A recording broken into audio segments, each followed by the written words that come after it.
I'm Cute Spooky, and today I'm yapping about the cute and spooky story-rich visual novel, Beacon Pines. It's cute on the outside, but with something unsettling under the surface. Let's dive right in. You play as Luca, a curious kid investigating strange happenings in his small town, while also acting as the book's reader. Luca is still reeling from personal loss and searching for his missing mother. Life in Beacon Pines seems cozy on the surface. A tight-knit community, kind neighbors, and childhood adventures with friends. But beneath that charm, something unsettling is brewing. As Luca sneaks out at night and explores hidden corners of town, he discovers secrets that suggest the community isn't what it seems. Guided by a mysterious narrator, you'll navigate branching paths in the story, using special charms to shift the course of events and uncover the bigger picture. Charms are words that you collect, and they can be slotted into key story moments, branching the narrative in different directions. Using the Chronicle, an interactive story tree, you'll jump between timelines, unlocking new paths and uncovering the deeper mysteries of Beacon Pines. One of the most striking things about Beacon Pines is the contrast between its presentation and its story. On the surface, the art style is cozy and inviting, full of soft colors, warm character designs, and the kind of storybook illustrations that make the town feel safe and nostalgic, almost like flipping through a childhood picture book. That sense of comfort sets the stage for something much darker. Whether it's a shadowy warehouse, an unsettling silence, or a sudden shift in music,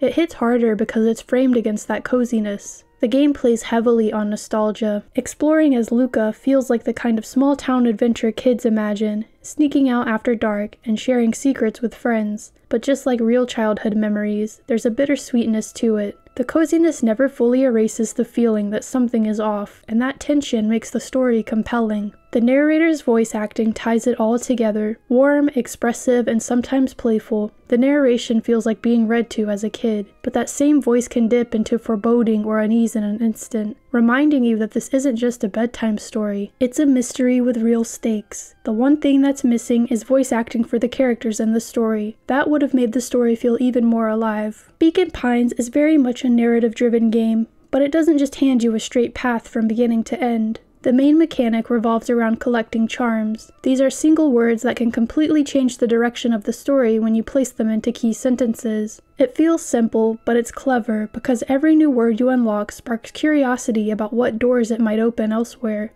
Instead of punishing you for making the wrong choice, the game encourages you to revisit past branches and see how events play out differently. It feels genuinely rewarding to piece together the bigger picture by trying out new combinations. The pacing is also strong. Even though the gameplay is more about reading and choosing than solving traditional puzzles, it moves briskly. New discoveries come quickly, and the shifts between cozy exploration and tense discoveries keep the experience engaging from start to finish. There are also a couple of mini-games sprinkled into the story. One is fishing, and the other is putting together food orders. They added a nice break from the main narrative. Overall, Beacon Pines is a short but memorable experience. It reminded me a lot of Night in the Woods. The cozy small-town vibes, the cast of lovable yet flawed characters, and that undercurrent of mystery that pulls you along. I'd especially recommend it if you enjoy visual novels or narrative-driven cozy games with a slightly darker edge. However, it's not a game you're likely to replay. Once you've seen the full story, you've essentially experienced everything it has to offer. But at around 5 hours, it's the kind of game you can finish in just a couple of sittings. And honestly, those 5 hours are time well spent. Beacon Pines doesn't overstay its welcome, and it leaves a strong impression long after the credits roll.